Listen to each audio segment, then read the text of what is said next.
ரொம்ப நாளாகவே free hair வந்து விடுற அளவுக்கு ஹேர் இருக்கணும். அப்படி இல்லை அப்படின்னா போனி மட்டும் போடுற மாதிரி கொஞ்சம் ஷார்ட்டாக ஹேர் வச்சு மெயின்டைன் பண்ணிக்கலாம் அப்படின்னு தோணிச்சிட்டு இருந்துச்சு. சரி ஓகே, நம்ம பார்லருக்கு போய் அதே மாதிரி கட் பண்ணிடுவோம் அப்படின்னு சொல்லிட்டு தான் நியர்பையில் இருக்கிற பார்லருக்கு வந்து போயிருந்தேன். ஆக்சுவலி நான் போனது யூனிசெக்ஸ் சலூன் தான்.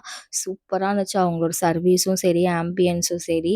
தென் நான் கேட்ட மாதிரியே அவங்க வந்து எனக்கு ஹேர் கட் பண்ணி விட்டுருந்தாங்க. எனக்கு கொஞ்சம் லேயர் மாதிரி வேணும், பார்க்குறக்கு பவுன்ஸியாக இருக்கணும், வேல்யூமைஸ்டும் நல்லா இருக்கணும்னு சொல்லியிருந்தேன். நான் எந்த மாதிரி ஒரு டீம் ஐடியாவில் கேட்டிருந்தேனோ அதே மாதிரி எனக்கு அவங்க வந்து பண்ணி விட்டுருந்தாங்க. அவங்க ஃபைனல் லுக் எனக்கு காட்டுறப்ப எனக்கே ரொம்ப பிடிச்சிருந்துச்சு. என்ன நம்மளா இது அப்படிங்கிற மாதிரி தான் எனக்கு ஒரு ஃபீல் வந்து இருந்துச்சு. ஃப்ரீ ஹேருக்கும் அழகாக இருந்துச்சு, போனி ஏற்றி போட்டப்பையும் சூப்பராக இருந்துச்சு லுக்கு. ஈவினிங் போல் நைட்டு டின்னருக்கு ரெடி பண்ண ஸ்டார்ட் பண்ணிட்டேன். நைட் டின்னருக்கு எக் சேமியா தான் செஞ்சுருந்தேன். எப்போவுமே ரெகுலராக கார சேமியா செய்வேன் பார்த்தீங்களா, அதுலேயே நம்ம லாஸ்ட்டாக வந்து எக் மட்டும் போட்டுட்டு நல்லா பாயில் பண்ணிட்டோம் அப்படின்னா வேலை முடிஞ்சு. கொஞ்சம் எக் வந்து ஆம்லேட் போடுற மாதிரி நல்லா மசாலாலாம் ஆட் பண்ணிவிட்டு அந்த ஆம்லேட் கரெக்டாக எடுக்க போகிற சமயத்தப்போ கொஞ்சம் குட்டி குட்டியாக நம்ம பீஸ் மாதிரி போட்டுக்கிட்டோம் கரண்டிலே அப்படின்னா டேஸ்ட்டு சூப்பராக இருக்கும்.